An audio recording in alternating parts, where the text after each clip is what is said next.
We're back. Part 3. Oreo Biscotti. Dipping in the chocolate. Here they are out. They have been now twice baked. You can hear that they're a lot crunchier than when I first took them out and they were soft. So we baked them for 30 minutes. Then we took them out, let them sit just about 10 minutes. Sliced them. Then took the slices, put them back on the sheet pan. Baked them basically like this arrangement for 10 minutes. Took them out, flipped them over, and baked them for another 10 minutes. And now I took them out of the oven and they've been sitting and cooling for approximately 10 minutes. And so now they're nice and crunchy. And so what we're gonna do now is dip some of them. We're not gonna dip all of them because Chris doesn't like them dipped. But it's a nice, it makes a nice gift. If ever you wanna make, you know, a dessert or a cookie for somebody, dipped biscotti is always nice. It looks real pretty in like a very nice bag, and then you can tie it. I think I've done that before. I've done chocolate dipped biscotti before for a gift. So that's an idea. The melting chocolate I'm using today are the Ghirardelli dark chocolate flavored melting wafers. Now I chose these today because they are made for melting. And in this kind of case, we already have a main cookie. And so we're just adding to it a little bit. And so these aren't cheap by any means, but it's not like the most high quality, you know, Valrhona chocolate. Like you don't want to dip something in a chocolate like that. Like if you're doing chocolate dipped strawberries, this is a perfect thing to use because one, they're made in the shapes of wafers, and so these melt perfectly. And then they also have ingredients added to help with the melting, and they give a nice coating once they're dipped or, you know, used. So I've melted it. You want to melt chocolate, you have to be very careful. This has been 20-second increments at 50% power, and I think I had to do 4.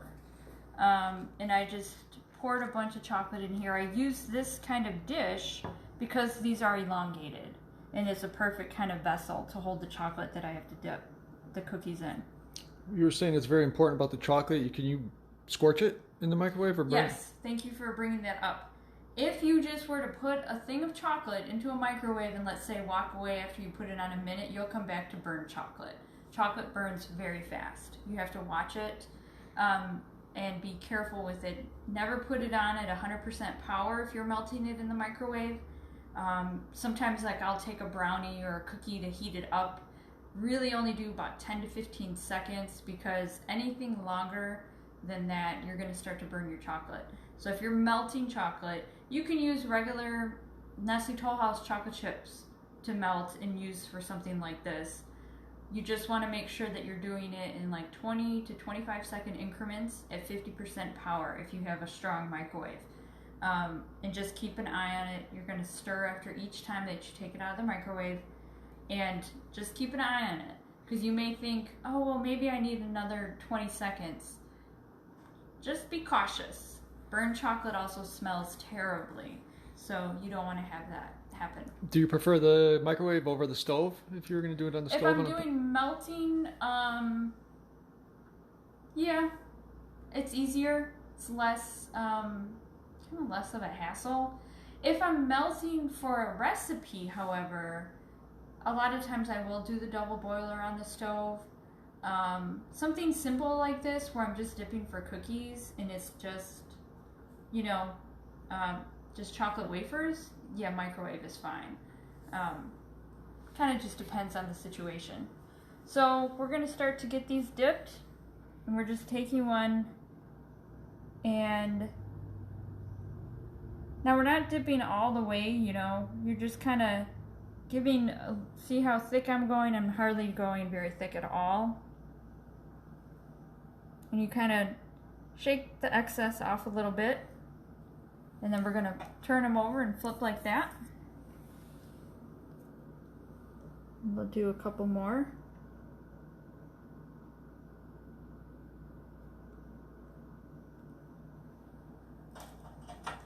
Now, I'll do one more and then I'm going to move on to the white chocolate, because what I also wanted to show you guys today was if you wanted to add some decorative chocolate as well with the white chocolate on top. And now white chocolate, again, is also very tricky to melt. If you're doing something like this, just a little, this is just Ghirardelli white chocolate, and I just broke it up into little pieces. And this, again, I just put in the microwave, 20-second increments at 50% power. White chocolate, because there's so many different, not additives, but ingredients in it, it melts very different. You can see the consistency is a little different than the chocolate. And so you just got to be more careful with the white chocolate. Now, I've made this little cone out of parchment paper. It's very tiny, but what this is great for, some people use just like a plastic bag to use to pipe and maybe draw with white chocolate or write. I learned to do this back in the day at the bakery, and you get more precise. And so basically I just wanted to show you guys what you would do. So you would take just a regular old piece of parchment, and you're going to get a triangle. It doesn't have to be exact. See, this one side is longer, but that's okay. You're basically though wanting a triangle that has one long side and two of the shorter sides. So some people can do this right away. Some people can't. Took me a while to be able to do it. So I'll do it a few times to show you. So we take our long side, it's going to be here. And we hold it like this. And then we just bring one side in and bring the other side over. Then you're moving your fingers inside. And you see how it's already kind of in a cone shape. And you're just sliding the parchment together. And you see, now they've all come together and you have a fine point at the bottom. And then here, you would fold this in. I'm going to do it a couple more times. And you may be saying, well, that looks so simple. When I was first taught to do this, it's tricky. Okay, so we'll go again, and I'll go slow. So we have our long side. We take our thumbs. We fold in and over. We have our thumbs on the inside. And we're just moving the pieces together till you get a fine point. Does it seem good? Okay. Think I need to do it one more time? Okay. Then so you hold it, and you take this long piece, and we're folding it in. Just like that. And now you have your cone. And so now you can take your white chocolate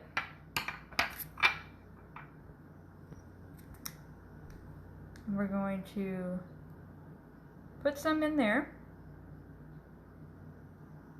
You don't want to fill it very high because we're going to fold it over and you don't want it to start oozing out the top. That's enough right there. So you just kind of flatten, fold, fold,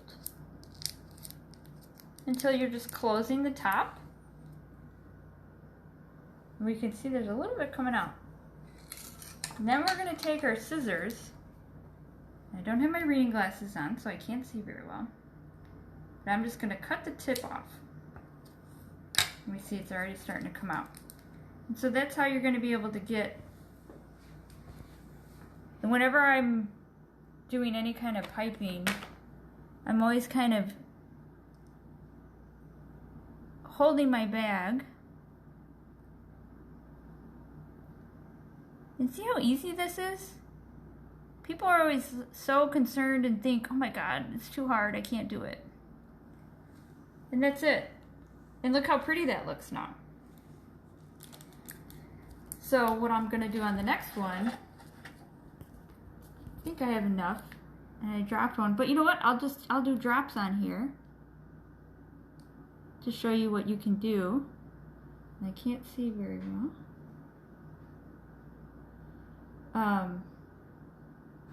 So our chocolate is still wet. And you can do this on, I've done this sort of thing on strawberries. And so here, you can take just a regular toothpick, wipe it off in between, and if you go through, you get little hearts. You might be seeing them backwards.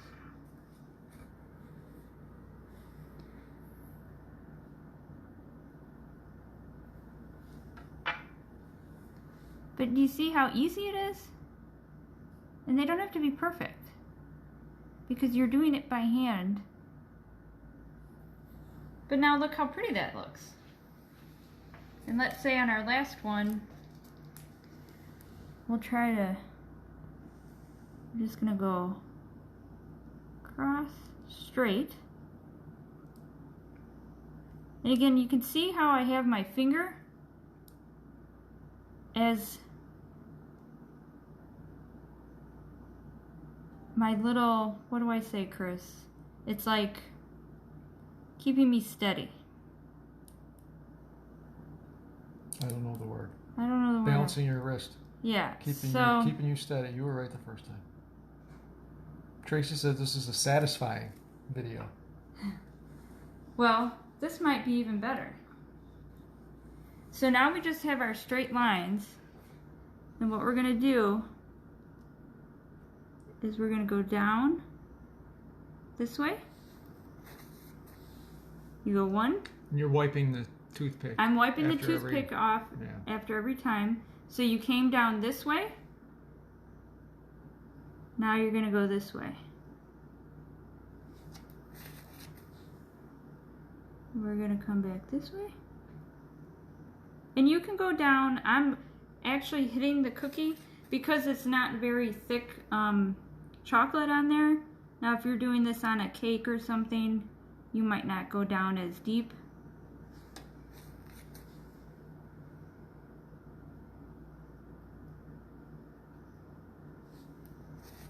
And look at that. Isn't that beautiful? And it's a cookie. But look at how easy it is. And I mean, this one easily could be sold, you know, a couple dollars or something. Because look at how beautiful it is. And it's so simple. That's the thing, a lot of stuff in baking, there's a lot of stuff that's very hard. That I'm very afraid, like sugar work and that, but this is easy. Anybody can do this. You just have to be patient with yourself. Give yourself the time to do it. And it's, you know, you don't have to buy the most expensive ones. You can do the Nestle Toll House morsels, use that as your dipping. Use the Baker's white chocolate. I don't think it melts as well, and I don't like the consistency, but use whatever you can. And parchment, you can use a plastic bag. You're not going to get the preciseness of the tip when you cut it off. That's why I prefer the parchment cones. So, I think that's it for today. I hope if you guys make them, please share the pictures with me, because I love that you guys bake the things that I make. It makes me feel really good, brings tears to my eyes that people are following what I'm making, and I'm hoping I bring a little bit of joy during this time that we're all going through. So, thank you. Next week I think I'm going to do the peanut butter chocolate chip cookies with probably a little sea salt on top, and that'll do it. Thank you, Chris, for being my camera guy. You're welcome. Thanks, everyone. Bye.